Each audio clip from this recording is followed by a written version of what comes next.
오늘 우리가 함께 살펴볼 믿음의 영웅은 고난과 시험을 이겨낸 믿음의 영웅입니다.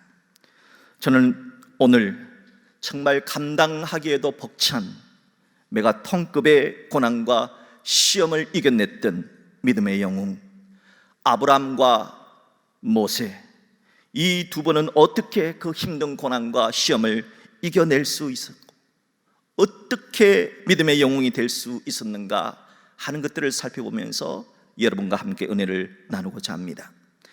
먼저 아브라함 가문은 어떻게 그 힘든 고난을 이겨내고 믿음의 영웅이 될 수 있었는가 하는 것부터 살펴보겠습니다. 아브라함 가문의 대표인 아브라함이 고난과 시험을 이겨내고 믿음의 영웅이 될 수 있었던 것은 바로 부활의 믿음이 있었기 때문입니다. 아브라함이 당한 고난 중에 대표적인 고난이 창세기 22장에 나옵니다.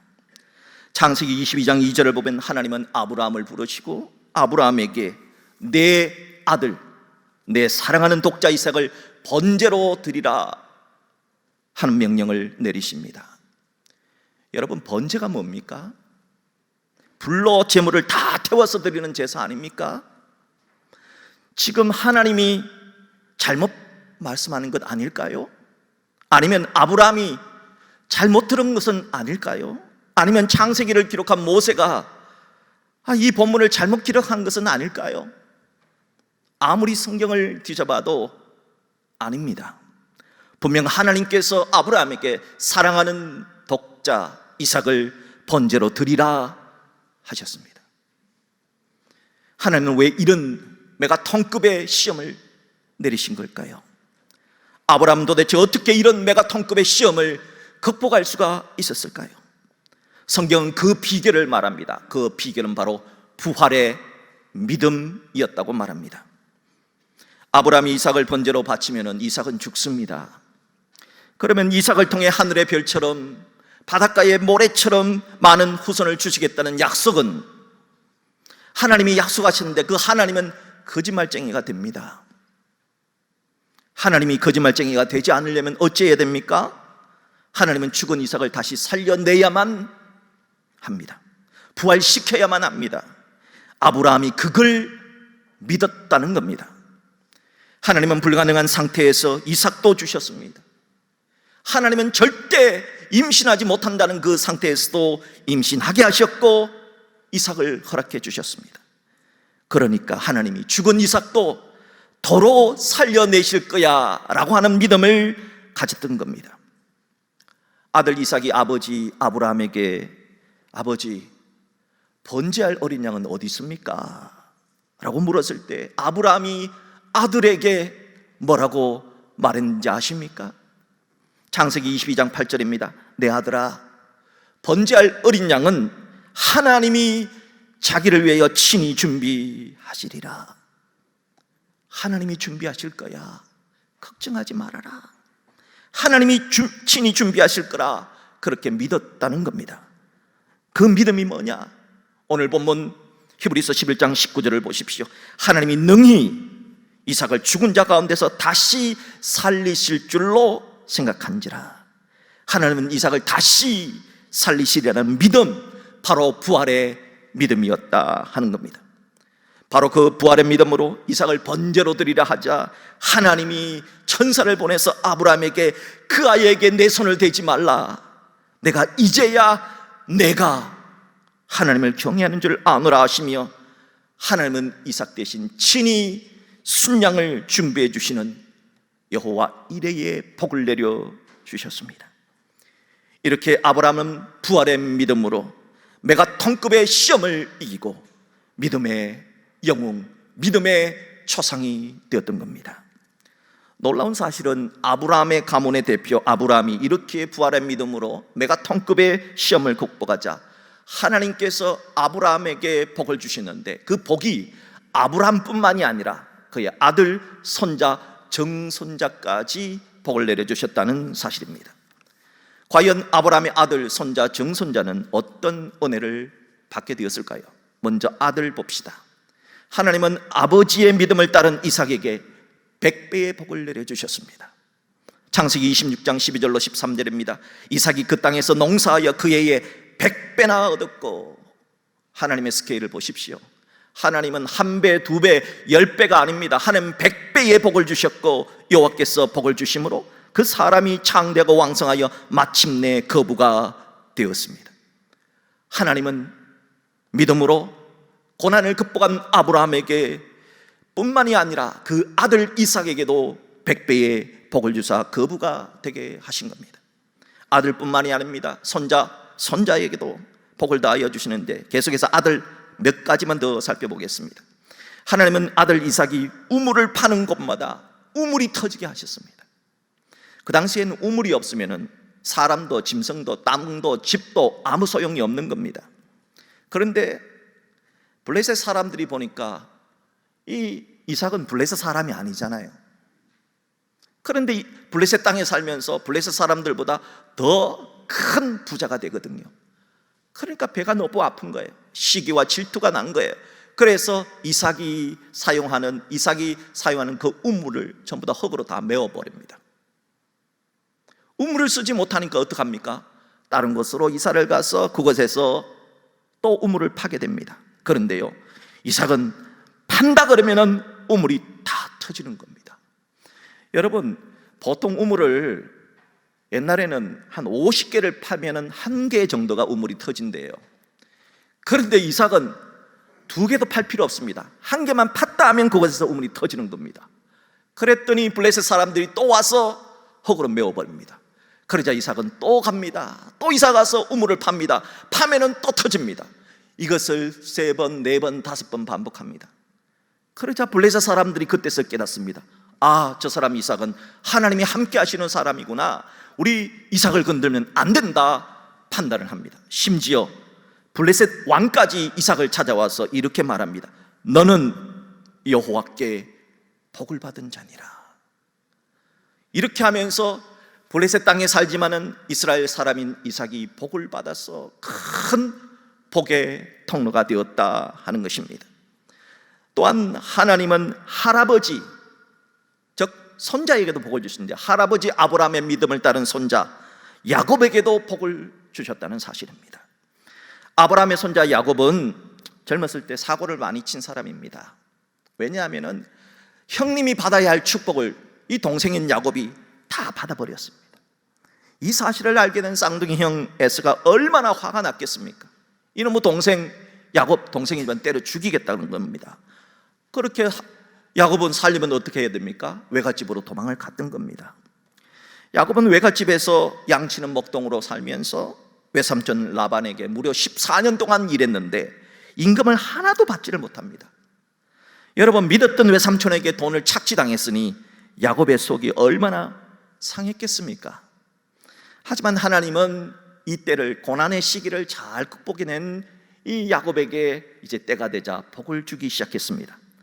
야곱이 외삼촌에게 제안을 합니다. 외삼촌, 이제 나한테 월급 좀 주세요.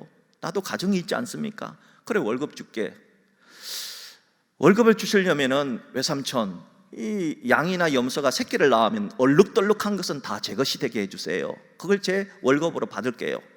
외삼촌이 너무 좋아하는 거예요. 왜냐하면 얼룩덜룩은요, 얼룩덜룩한 양과 염소가 태어나는 것은 돌연변이거든요.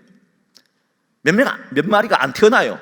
그러니까 자기가 좋다고 생각해서 사인을 했어요. 계약을 맺었어요.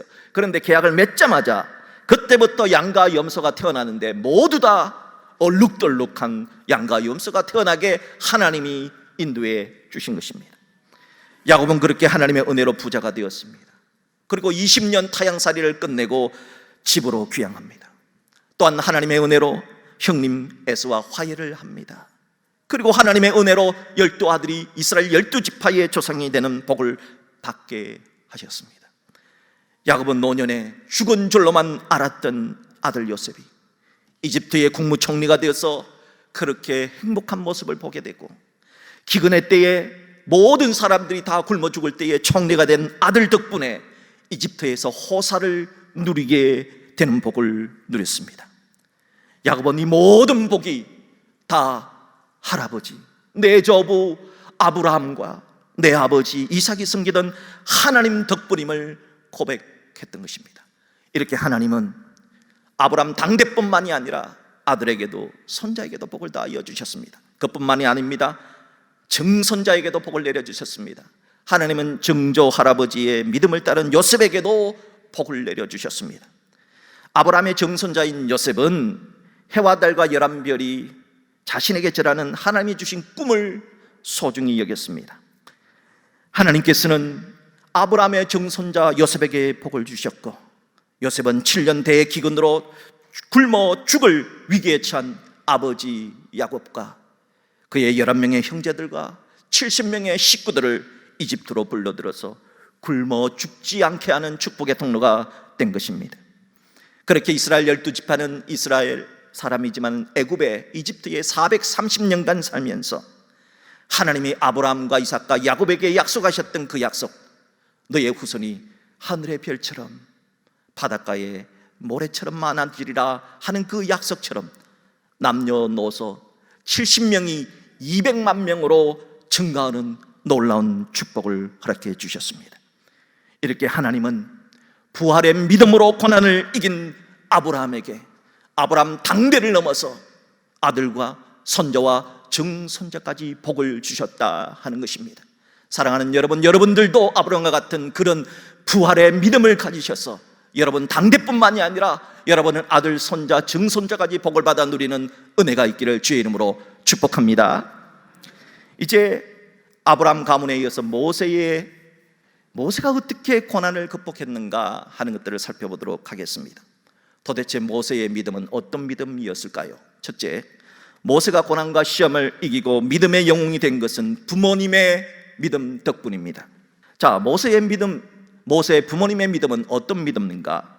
오늘 본문 히브리서 11장 23절은 이렇게 말합니다. 믿음으로 모세가 낳았을 때 그 부모가 아름다운 아이임을 보고, 여기에 말하는 아름다운 아이라는 뜻은 이 모세가 아름답다, 잘생겼다는 뜻이 아니고, 물론 그런 뜻도 있지만은 하나님께서 특별한 계획이 있는 아이다, 이 아이는 하나님의 놀라운 계획을 실천하는 아이다 라고 하는 믿음을 가졌다는 겁니다. 사랑하는 여러분, 모든 부모는 자녀를 볼 때 예쁘다고 보지만 특별히 하나님께서 이 아이를 통하여서 이루실 일이 있다 하는 그런 믿음을, 바로 모세의 믿음, 모세의 부모님의 믿음을 여러분도 가질 수 있기를 주의 이름으로 축복합니다. 그 믿음을 가지고 석 달 동안 숨겨 왕의 명령을 무서워하지 않았다는 겁니다. 혹 발각이 되면 어떡합니까?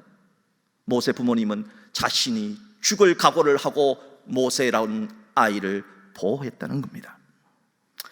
또한 모세의 가족 역시 모세의 울음소리가 점점 커지자 또 다른 믿음의 모험을 시작했습니다. 이집트의 공주가 목욕을 하고 있을 때에 아기 모세를 갈대 상자에 담아서 목욕하는 곳에 살 띄웁니다. 이때 만약 공주가 아기 모세를 보고 이 아이 이스라엘 남자 아기네, 죽여라, 그러면 죽는 겁니다. 이런 모험을 했다는 겁니다. 그러나 하나님께서 그 아기 모세를 볼 때 첫눈에 반하게 하셨습니다. 자, 바로 그때 모세의 누나인 미리암이 공주에게 다가가서 이렇게 말합니다. 이 아기를 위해 젖 먹일 유모를 구해 드릴까요? 저희 어머니가 있는데요 라고 말을 하는 겁니다. 여러분, 이건 누가 봐도 모세의 가족들의 어설픈 계획 아닙니까? 그런데 이런 어설픈 계획이 먹혀 들어간다는 겁니다. 이런 어설픈 계획을 인간이 세웠더라도 하나님이 도와주심으로 이 계획이 먹혀 들어가게 하셨다는 겁니다. 이렇게 모세의 어머니 요게벳은 모세의 유모가 되어서 이집트의 왕궁을 드나들면서 하나님의 말씀을 가르치고 믿음을 점수함으로 모세는 죽음의 고난을 이기고 믿음의 영웅이 될 수 있었다 하는 것입니다. 둘째로, 모세가 고난과 시험을 이기고 믿음의 영웅이 된 비결은 거절의 믿음이 있었기 때문입니다. 본문 24절을 보십시오. 믿음으로 모세는 장성하여 바로의 공주의 아들이라 칭함받기를 거절하고, 거절의 믿음이 있었답니다. 모세는 하나님의 아들이 되려고 이집트 공주의 아들이라는 자리, 왕자라고 하는 자리를 거절했습니다. 예수님도 마귀에게 시험 받을 때 마귀가 내게 딱 한 번만 절하면은 천하 만국의 영화를 다 주겠다라고 했을 때 예수님은 사탄아 물러가라 하며 그 유혹을 물리치셨습니다. 믿음은 이런 겁니다. 악에 대해서는 아니요 할 수 있는 거절의 믿음, 이 거절의 믿음을 여러분이 소유하시기를 주의 이름으로 축복합니다. 셋째로, 모세가 고난과 시험을 이기고 믿음의 영웅이 된 것은 선택의 믿음이 있었기 때문입니다. 본문 25절을 보십시오. 도리어 하나님의 백성과 함께 고난받기를 잠시 죄악의 낙을 누리는 것보다 더 좋아하고, 이것이 어떤 것보다 이것을 더 좋아하고, 이것이 바로 선택의 믿음입니다. 모세는 죄악의 낙을 누릴 수 있는 이집트 왕자라고 하는 자리, 그 자리를 거절했습니다. 이유는 그 자리보다, 이집트 왕자의 자리보다 더 좋은 자리가 있었기 때문이라는 겁니다. 그 자리가 도대체 어떤 자리입니까? 하나님의 백성과 함께 고난받는 자리입니다. 이집트 왕자 모세가 40살이 되었을 때 자기의 동족을 보러 나갔다가 동족이 이집트 관리에게 두들겨 맞는, 매질당하는 모습을 보고 너무 가슴 아프게 생각합니다. 그리고 결단합니다. 내가 편안한 왕족의 삶을 버리고 내 동족과 함께 고난 당하리라 하면서 그 어려운 길을 선택했습니다. 인간적으로 보면 이 선택은 무모한 선택이고 실패한 선택 아닙니까?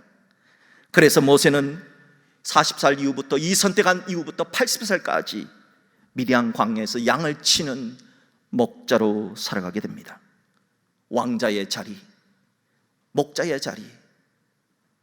세상 사람들은 이것을 실패로 봅니다. 하지만 모세는 그리 생각하지 않았습니다. 하나님의 백성과 함께 고난을 받는 것, 이것은 하나님을 위하여 고난받는 것이다 생각했기 때문입니다. 사랑하는 성도 여러분, 하나님의 백성 때문에 당하는 고난을 부끄러워하지 마시고, 주님 때문에, 주님의 몸된 교회 때문에 당하는 고난을 부끄러워하지 마시고, 그런 믿음을 가지시는, 그런 선택의 믿음, 그런 믿음 가지시기를 주의 이름으로 축복합니다. 넷째로, 모세가 고난과 시험을 이기고 믿음의 영웅이 된 것은 공의의 믿음이 있었기 때문입니다. 하나님의 공의란 잘한 사람한테는 상 주시고 못한 사람에게는 벌 주시는 것이 하나님의 공의입니다. 많은 사람들은 하나님은 사랑의 하나님이기 때문에 잘한 자에게는 상을 주시지만은, 잘한 자에게는 천국을 주시지만은 못한 자에게는 벌 주지 않을 거야. 심지어 여호와의 정의라는 이단은 하나님은 지옥을 만들지 않으실 거야 라고 말합니다. 그것은 잘못된 생각입니다. 그것은 사랑의 하나님만 알고 공의의 하나님은 전혀 모르는 무지의 소치입니다. 하나님은 사랑의 하나님이시기 때문에 오래 참으십니다. 기회도 주십니다. 하지만 그렇게 참아주셨는데도, 그렇게 기회를 줬는데도 회개하지 않으면 그에게는 벌이 있고 그에게는 지옥이 있는 것입니다. 이것이 바로 공의의 하나님이다 하는 겁니다. 오늘 본문 26절을 보십시오. 그리스도를 위하여 받는 수모를 애굽의 모든 보화보다 더 큰 재물로 여겼으니 이는 상 주심을 바라봄이라. 모세는 하나님의 백성을 위하여, 주의 몸된 교회를 위하여 수모를 받는 것이 하나님께서 애굽의 모든 보화를 주는 것보다 더 큰 상을 내려주실 것이다 믿었습니다. 이것이 공의의 믿음입니다. 하나님은 주님 위에 수고한 자에게 반드시 상 주신다는 이 공의의 믿음을 여러분들 가지시기를 주의 이름으로 축복합니다. 다섯째, 모세가 고난과 시험을 이기고 믿음의 영웅이 된 것은 참는 믿음이 있었기 때문입니다. 본문 27절을 보십시오. 믿음으로 애굽을 떠나 왕의 노함을 무서워하지 아니하고 곧 보이지 아니하는 자를 보는 것 같이 하여 참았으며, 참는 믿음입니다. 모세는 40살의 그 사건 이후에 80살이 될 때까지, 하나님의 부르심을 받을 때까지 40년이라는 기간을 오래 참았습니다. 그래서 하나님은 80의 나이에도 하나님의 부르심을, 모세는 80의 나이에도 그래서 하나님의 부르심을 받아 출애굽의 지도자가 되었고, 창세기, 출애굽기, 레위기, 민수기, 신명기, 모세, 오경의 저자가 될 수 있는 축복의 통로가 된 것입니다. 사랑하는 여러분, 모세처럼 하나님 때문에 참는 자, 참는 믿음의 축복이 있기를 주의 이름으로 축복합니다. 여섯째, 모세가 고난과 시험을 이기고 믿음의 영웅이 된 것은 구원의 믿음이 있었기 때문입니다. 믿음은 누가 뭐래도 구원으로 이어져야 합니다. 천국까지 못하는 구원이 무슨 구원입니까?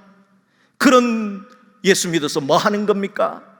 많은 사람들은 이 세상에서는 잘 먹고 잘 쓰면 된다. 여러분, 그러려면 예수 믿을 필요 없습니다. 오히려 예수 안 믿는 것이 훨씬 이 세상에는 더 잘 먹고 더 잘 사는 겁니다. 우리의 믿음은 반드시 구원으로 천국으로 이어져야 하는 겁니다. 본문 28절을 보십시오. 믿음으로 유월절과 피 뿌리는 예식을 정하였으니 이는 장자를 멸하는 자로 그들을 건드리지 않게 하려 한 것이며, 모세는 믿음으로 유월절과 피 뿌리는 예식을 정하였습니다. 유월절과 피 뿌리는 예식은 예수님께서 십자가에 못 박혀서 우리를 위해 피 흘려 주심으로 우리가 구원을 받게 되는 십자가 보혈의 사건을 상징합니다. 출애굽기 12장을 보면은 출애굽을 할 때 하나님께서 이집트에 10가지 재앙을 내리십니다. 그 마지막 10번째 재앙이 우리가 잘 아는 죽음의 재앙입니다. 죽음의 천사가 각 집으로 들어가는 겁니다. 집에 들어가서 그 집에 살고 있는 마지는 다 죽이는 재앙이 죽음의 재앙이었습니다. 하나님을 믿는 사람들에게는 그 죽음의 재앙이 닥치지 않도록 하기 위해서 모세에게 그 방법을 일러줬습니다. 그 방법이 뭡니까? 어린 양을 잡아서 그 피를 집 출입구인 문설주에 다 바르는 겁니다. 여러분, 만약에 모세가 하나님의 말씀을 믿지 않았다면 무슨 양피 바른다고 죽음이 안 오겠습니까? 라고 했다면 이스라엘 모든 사람들은 다 죽음을 맛보아야 했을 것입니다. 모세가 하나님의 말씀을 믿었습니다. 그리고 그 구원의 말씀을 믿고 백성들에게 말했습니다. 누구든지 죽음의 재앙을 피하려고 하는 자들은 집 문설주에 어린 양을 잡아서 피를 뿌려라, 발라라 하신 것입니다. 그렇게 해서 이스라엘 백성들은 죽음의 재앙을 피할 수가 있었다 하는 겁니다. 하나님의 말씀을 믿는 믿음, 어린 양을 상징하는 예수 그리스도의 보혈을 믿는 믿음, 예수님 때문에 우리가 구원받는 거지 우리가 죄가 없어서 구원받는 것은 아니라는 것을 기억하십시오. 그 믿음, 예수 그리스도의 보혈로 말미암아 우리가 구원받고 천국 간다는 그 구원의 믿음, 이 믿음이 우리 모두에게 있기를 주의 이름으로 축복합니다. 사랑하는 성도 여러분, 저는 지금까지 오늘 히브리서 11장 믿음의 영웅이 전해주는 메시지를 살펴봤습니다. 한 가문이든 한 가족이든 한 개인이든 고난이나 시험을 만났을 때 어떻게 해야 하느냐, 다른 방법이 아니라 오직 믿음으로 시험을, 고난을 이겨내라 하는 것입니다. 믿음으로 시험을 이겨내는 믿음은 어떤 믿음입니까? 부활의 믿음이었습니다. 두 번째, 부모된 자로서 자녀를 바라볼 때 하나님이 너를 향하여 놀라운 계획을 세워놓고 있구나 하는 믿음입니다. 세 번째, 안위할 수 있는 거절의 믿음입니다. 네 번째, 더 좋은 하나님 나라를 선택하는 선택의 믿음입니다. 다섯 번째, 하나님은 반드시 내게 상 주실 거라는 공의의 믿음입니다. 여섯 번째, 오래 참는 믿음입니다. 마지막 일곱 번째, 예수 그리스도를 통하여 구원받는 구원의 믿음입니다. 이 일곱 가지 믿음으로 우리는 고난을 이겨야 합니다. 우리는 시험을 이겨야 합니다. 여러분의 다가오는 불같은 시험일지라도, 그것이 메가톤급의 시험이나 고난일지라도 이런 믿음으로 고난을 이기시고 마침내 아브라함처럼, 아브라함 당대뿐만이 아니라 아들에게도 손자에게도 정손자에게도 복을 내려주는, 복을 받게 하는 그런 축복의 명문 가문이 될 수 있기를 주의 이름으로 축복합니다.